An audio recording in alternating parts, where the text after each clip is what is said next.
In the early 1990s, when my wife Lynn and I first moved to Bolivia to be volunteers for a year in an orphanage, we had no internet and we had no email.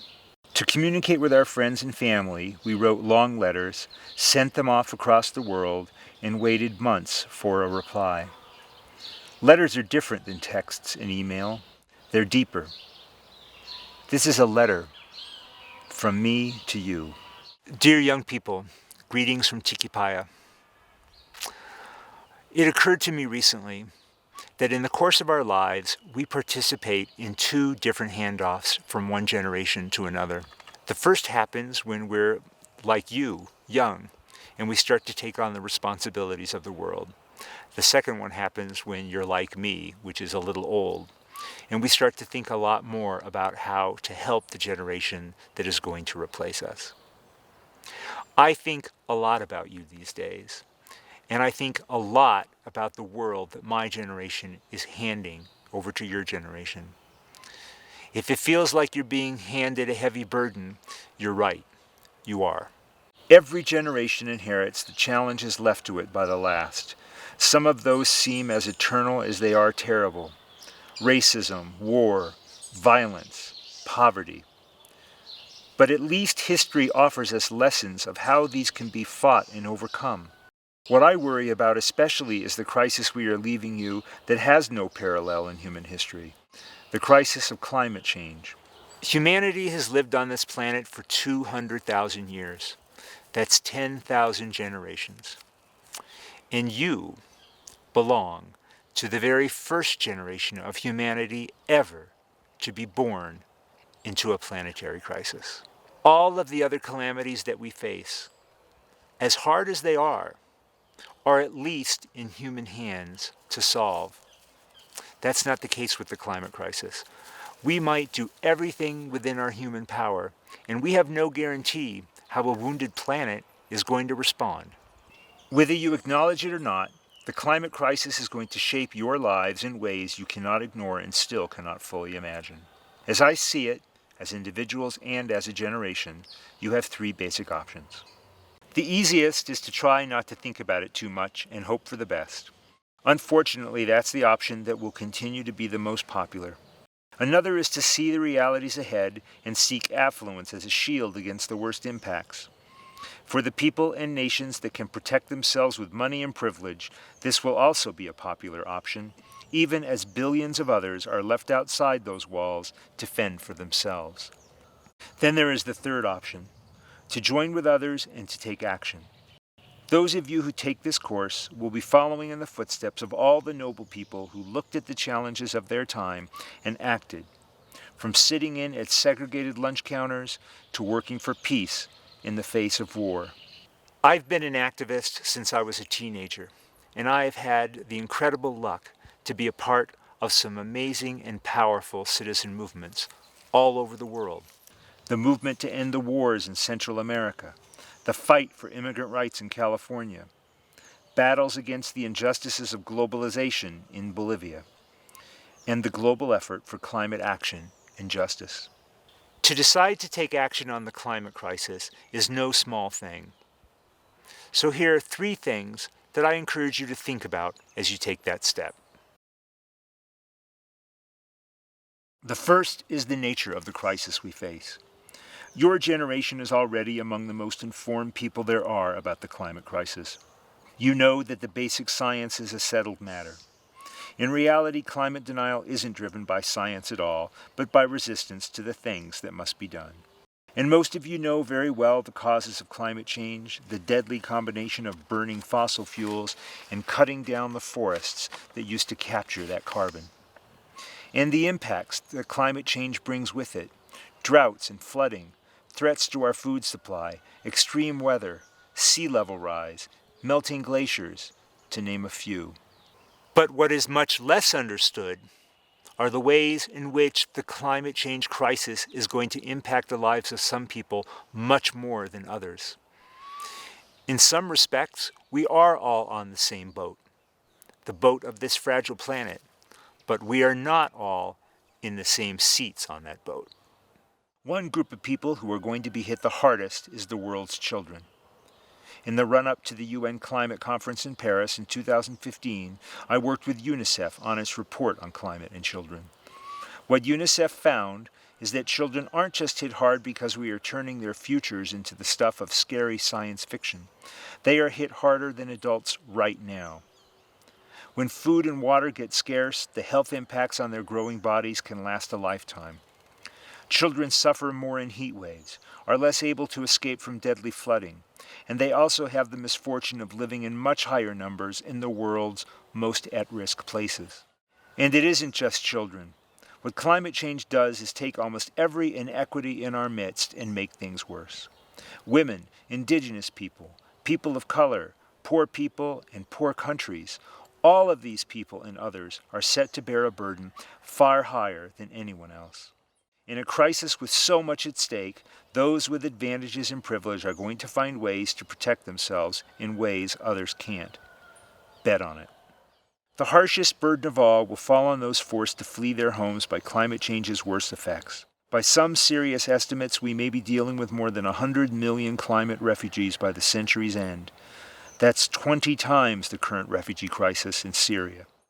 The blows of climate change will be harsh, and they will fall most on those who have always been the most marginalized, like many of the families here where I live in Bolivia. So what do we do about this? For real, not pretend. The task before us is nothing less than altering the daily actions of billions of people all across the world in very deep ways, very fast. It would be great if just changing people's consciousness would be enough, but it's not. The fact is, we have one tool at our disposal that is capable of provoking such deep and rapid change in human behavior, and that is economics. Most people around the world don't have the luxury of altering the way they live their lives based on what is good for the planet. From the kind of work we do, to the way we transport ourselves, to how we keep the lights on, most people make their choices based on a simple economic calculus of self-interest. And right now, that collective calculus still translates into deeply damaging the earth. Fortunately, economic calculus is something we do know how to change. One way is to change the price of things.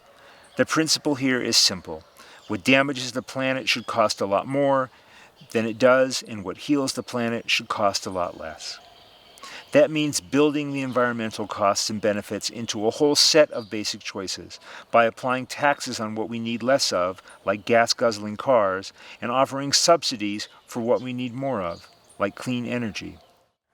In the meantime, while we deal with the economic system we have, we also need to take a longer view and create a new economic system, one that can satisfy human needs without decimating the planet in the process. Here in Bolivia, people use the term vivir bien, to live well. There are plenty of ways to live happily without constantly accumulating more things, and there is plenty in that vision that people in the North need to take to heart as well in our own way. To alter the economics that drives climate change, we also have to transform something else, and that's the politics that drives climate change. A few years ago, the Democracy Center took a close look at a set of climate action campaigns all over the world, and we found out some important things about what it takes to win. One is that the campaigns that were winning were local campaigns. Unlike at the national level where the system has been captured by powerful interests and rigid ideology, at the local level people are much more likely to see things as neighbors facing common problems. Environmental activists in the U.S. Northwest, fighting coal trains, for example, won major victories by making common cause with wealthy Republican homeowners who didn't want coal dust in their backyards. Especially as young people, the local level is where you can have the most impact now. Another thing we found out is that the campaigns that are winning are talking about the issues that regular people care about, not just about climate change. In California, activists beat back an oil industry ballot proposition to repeal the state's climate law by talking about dirty energy plants responsible for outbreaks of child asthma. That was something much more real to most people than a warming planet, but it achieved the same goal. And in politics, just as with economics, we need to do two things at the same time. We need to deal with the system as it is, and we need to build a new one.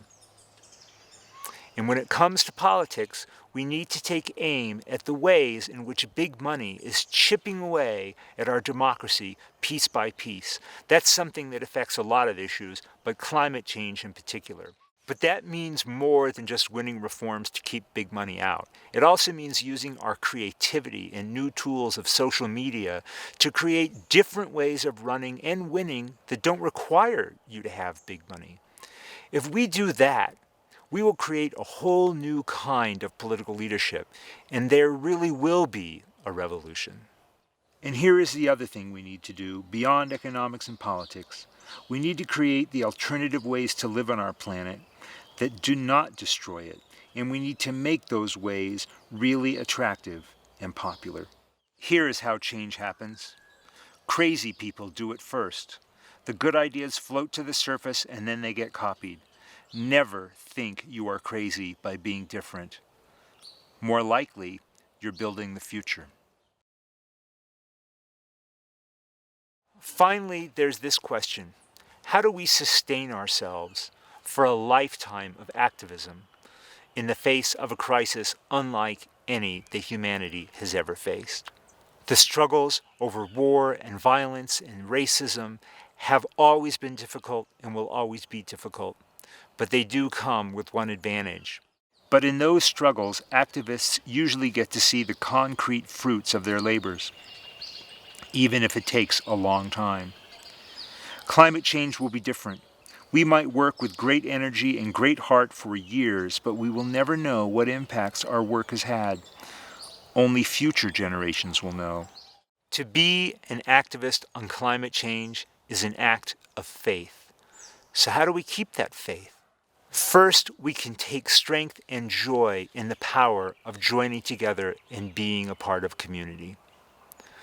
You never know what kind of amazing change people joining together can make. Who thought that people here in Cochabamba could kick out a global corporation that had taken over its water system? Who foresaw a decade ago that gay marriage would become the U.S. law of the land? The act of acting together is a source of inspiration in and of itself. And along the way, let's appreciate that there's not one way to be a climate activist. There are many ways to be a climate activist.